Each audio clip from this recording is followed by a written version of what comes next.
समझा रहे हैं कि हे राजन परीक्षित, मैया तारा जो है वो रोती हुई जा रही है, बिलखती हुई जा रही है। मैया ने आज जल्दी जल्दी भोजन बनाया और जल्दी जल्दी भोजन बनाया।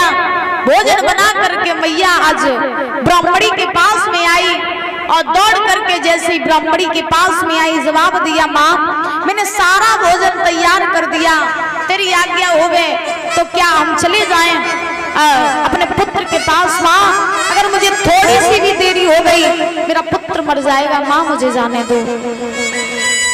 अब ब्राह्मणी ने महाराज कड़वे स्वर में तारा से कहा कि देख तारा, जाना चाहती है तो तू चली जा, लेकिन मेरी एक बात याद रखना कि अगर तेरा पुत्र मर जाए तो अपने पुत्र को वहीं बाग में दफना देना, मेरे घर लेकर के नहीं आना। जिसका कोई नहीं, परीक्षित जी, जिसके सारे छूट जाते हैं फिर उसका संसार में कोई भी सारा नहीं बनता है। एक बात मेरी हमेशा याद रखना, आज के जमाने में इंसान पैसे को पकड़ रहा है लेकिन रिश्तों को छोड़ रहा है। आज के जमाने में इंसान पैसे को पकड़ रहा है लेकिन रिश्तों को छोड़ रहा है। आजकल इंसान देखो महाराज, घर घर में पैसा सबके पास है लेकिन रिश्ता किसी के पास नहीं है। आज के जमाने में घर में 3 अगर भाई हैं तो तीनों के पास पैसा जरूर है लेकिन इकट्ठे एक नहीं है। जी जी, इकट्ठे एक भी नहीं है। क्या फायदा है ऐसे पैसे का? क्या फायदा ऐसी शोहरत का जब आपके रिश्ते ही आपके पास नहीं है? क्या फायदा ऐसी शोहरत का? क्या फायदा ऐसी दौलत का जब आपके भाई ही आपके साथ नहीं है? जब घर का एक सदस्य छूट जाता है ना, जब घर का एक रिश्ता छूट जाता है फिर धीरे धीरे करके सारे रिश्ते छूट जाते हैं। और आप ये सोचो कि दुनिया वाले हमें सहारा दे दें, दुनिया वाले हमारी मदद कर दें, तो याद रखना दुनिया वाले तुम्हारे दुखों में रोने के लिए नहीं बल्कि दुनिया वाले तुम्हारे दुखों का मजाक बनाने के लिए बैठे हैं। आप ये सोचो कि हमारे ऊपर दुख है तो हम परिवार से मदद ना लेके बाहर वालों से मदद ले लें, बाहर वालों की हम बात सुन लें, बाहर वाले हमारी हेल्प कर देंगे। नाजी, बाहर वाले कभी आपकी मदद नहीं करेंगे, बाहर वाले तो मजा लेंगे, मजा कहने के ऊपर देखो गरीबी आ गई, दुख आ गई, भैया बाजी बा बहुत अच्छा हुआ। इंसान तो चाहता ही है कि तुम मरो, भूखे मरो, दुनिया तो चाहती है कि तुम भूखे मरो। याद रखना अगर हो सके तो अपने रिश्तों को बचा करके रखो। अगर तुम्हारे रिश्ते संभाल के रख लोगे, अगर तुम्हारे पास तुम्हारे रिश्ते होंगे तो दुनिया में शोहरत की कमी नहीं होगी। बोलिए गोविंद भगवान की। घर परिवार है, रिश्ते नाते हैं तो सब शोहरत है, और घर परिवार ही नहीं है, भाई भाई घर में इकट्ठे नहीं है तो शोहरत ऐसी किसी काम की नहीं है। आज के जमाने में घर में अगर लड़ाइयां हो रही हैं तो पैसा के पीछे, भाई भाई का गला काट रहा है तो पैसा के पीछे। पैसा कमाओ अच्छी बात है, धन कमाओ बहुत अच्छी बात है, लेकिन धन ऐसा अंधा भी ना कमाओ कि पैसे के पीछे तुम्हें भाई का गला काटना पड़ जाए। याद रखना, एक कवि तो ये भी कहते हैं बड़े सुंदर शब्दों में कि प्रभु तेरी माया का और ये खेल कैसा, और जमाने को पागल बना देता पैसा।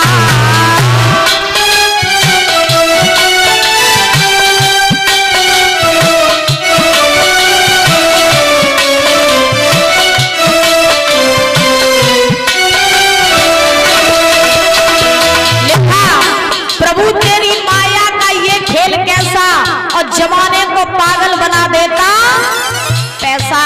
कैसे पागल बनाता है सुनो। देखो रे देखो, पैसा की कदर है, छोटा या बड़ा हो पैसे पे नजर है। अभी कहता है देखो रे देखो, पैसा की कदर है और छोटा या बड़ा हो पैसे पे नजर है। आज के दुनिया में अगर महाराज नजर सबकी टिकी है तो पैसा पे, पैसा पे। जैसे 5 साल का बच्चा अगर होगा, 5 साल का बच्चा, तो उससे आप ये कहो कि बेटा 1 गिलास पानी पिला दे। 5 साल के बच्चे से आप कहना कि बेटा 1 गिलास पानी पिला दे, तो वो आपको पानी नहीं पिलाएगा, भाग जाएगा। ये कहेगा खुद चल के ले लो, पी लो जाके, 2 पैर दिए 2 हाथ दिए, ये कहेगा खुद पी लो जाके, पानी नहीं पिलाएगा। अब भाई बच्चा से तुम जाकर लला तो ये 50 रुपया दिए मैं पानी पिलाए दे, तो पूरे दिन बाबा तुम नल चलाओ, तो पूरे दिन नल चलाते रहे। समझ रहे हो? जब आपने कहा कि 1 गिलास पानी पिला दे, तो पानी नहीं पिलाया, भाग गया। और जब आपने कहा कि बेटा 50 रुपए देंगे पानी पिला दे, तो 50 रुपए के लालच में पूरे दिन नल चलाएगा, पूरे दिन के 50 रुपया मिले। हाँ, तो सबकी नजर पैसे पे ही है, चाहे 5 साल का हो, चाहे महाराज 50 साल का हो।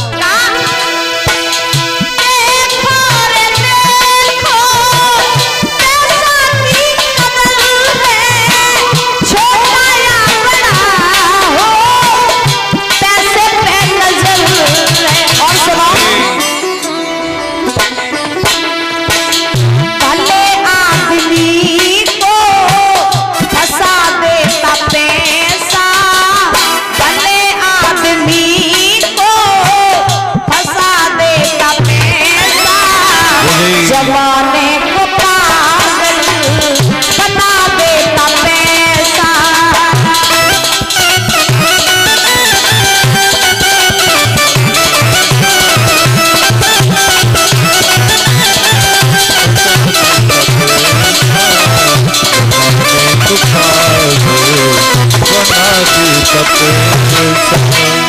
भले आदमी को फंसा देता पैसा, जमाने को पागल बना देता। जमाने में पैसा फेंको, तमाशा देखो।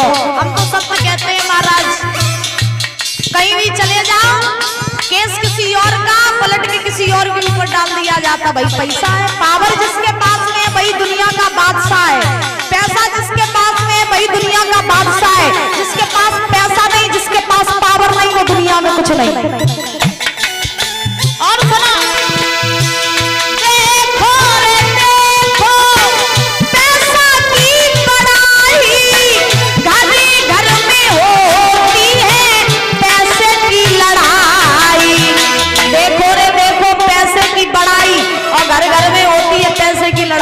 सुना, गला भाई भाई का कटा देता पैसा, गला भाई भाई का कटा देता पैसा, जमाने को पागल बना देता पैसा।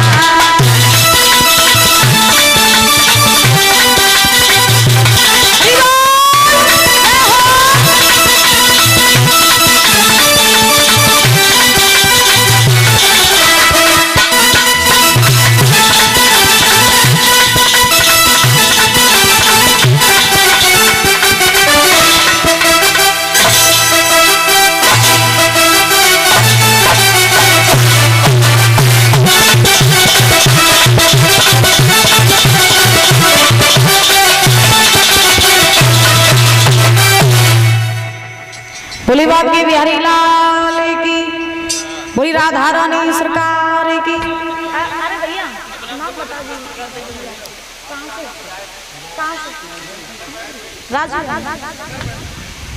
राजू यादव विधायक जी सदर मैनपुरी से, ये भैया हमारे बीच में पधारे हुए हैं और अपना कीमती समय निकाल करके यहाँ तक आएंगे और जोरदार तालियों से स्वागत करेंगे भैया का।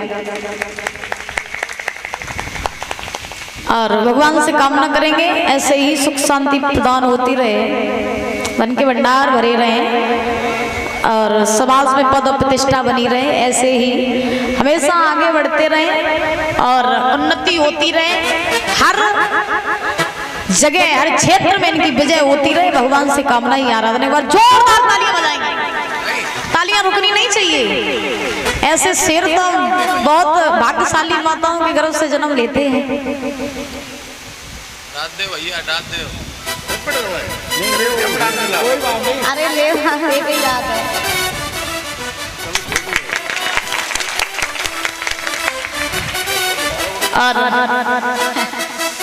हम चाहते हैं कि भैया हमारे बीच में आए तो 2 शब्द बोल करके सभी लोगों को संबोधित करें।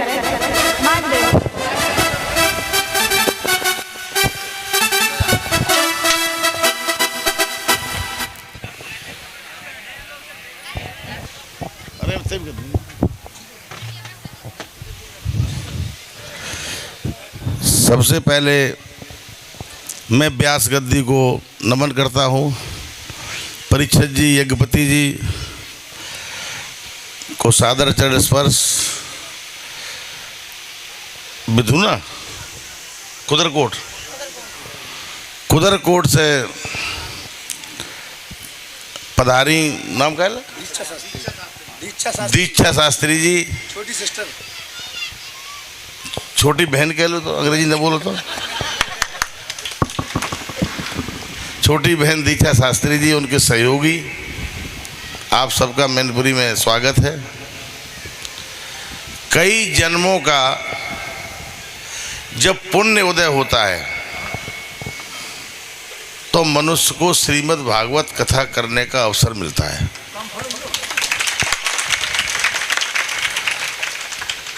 श्रीमद् भागवत कथा का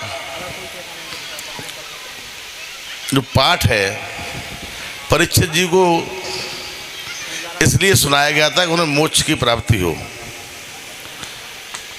तो इस कथा के सुनने मात्र से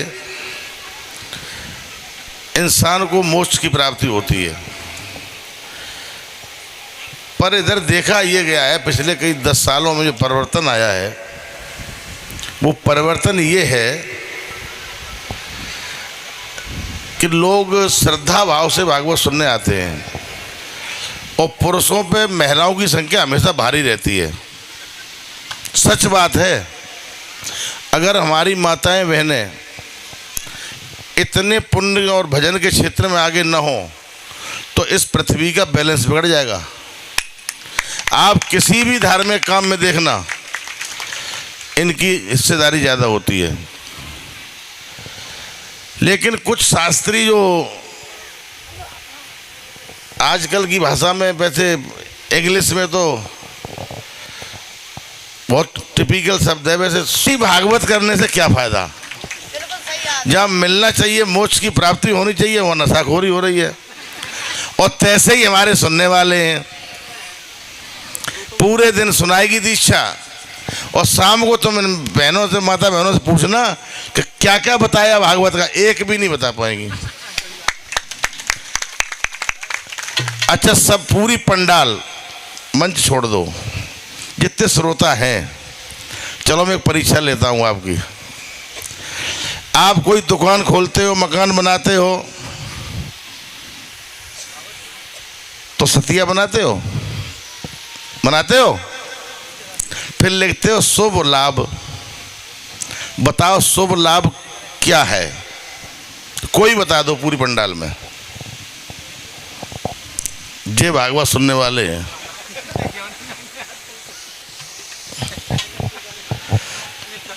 पूरी पंडाल में कोई बताए? कौन है? मालूम है?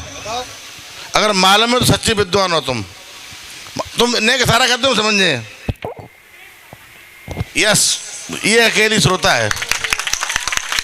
गणेश भगवान की 2 पत्नियां थी, रिद्धि और सिद्धि, और दोनों के पुत्रों का नाम है शुभ और लाभ। तुम पास हुई अकेली, तुम भागवत सुनने आई हो। तो श्रोता भी तो ऐसे ही हो गए, वो चिमटा सुनना चाहते हैं पूरे दिन। तो आजकल भागवत वालों में चिमटे वाले बड़े मजेदार हैं। वो आंख में घूस दे, मुंह में घूस दे, चिमटा।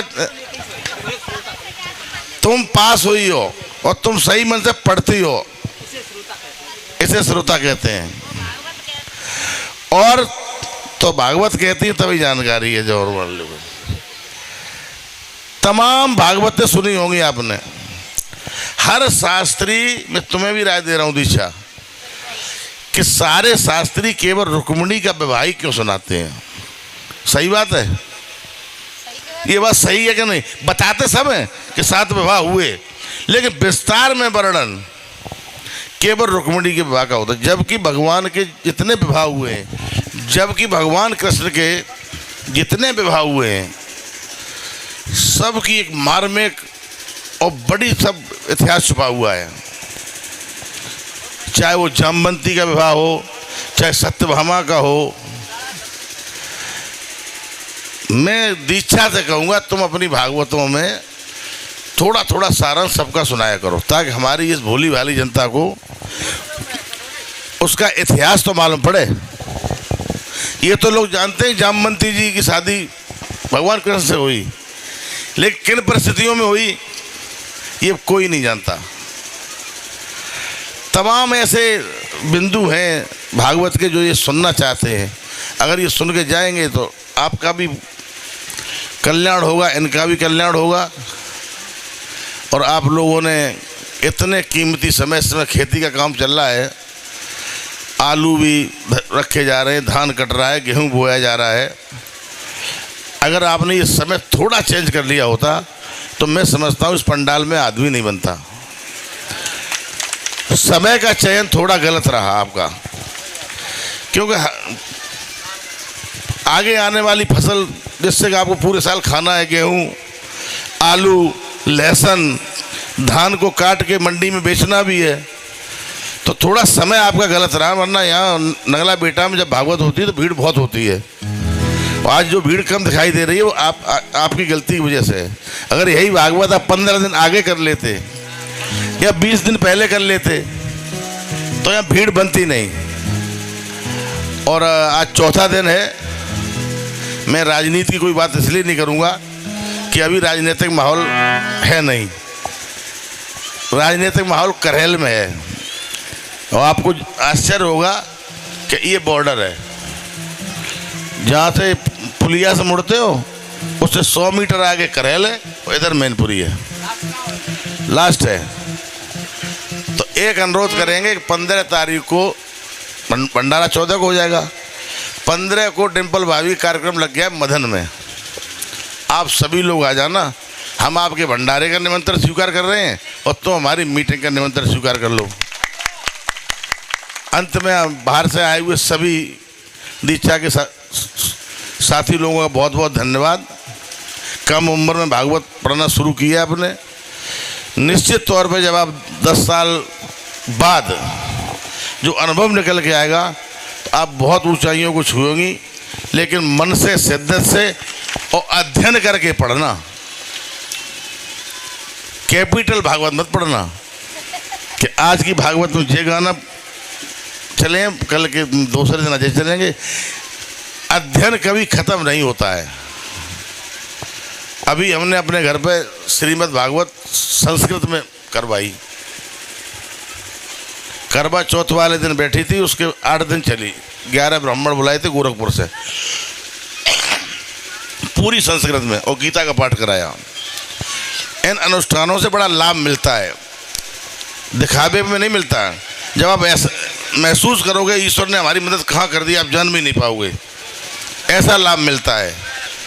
तो आप भी लगातार पढ़ती रहें, जो कम उम्र है वह अनुभव बढ़ेगा और कोई ऊपर से सीख के नहीं आता। बहुत बहुत धन्यवाद आयोजकों को जो आपने भागवत कराई और हमें आज ही फ़ोन किया था और आज ही हम आपके बीच आ गए। बहुत बहुत धन्यवाद।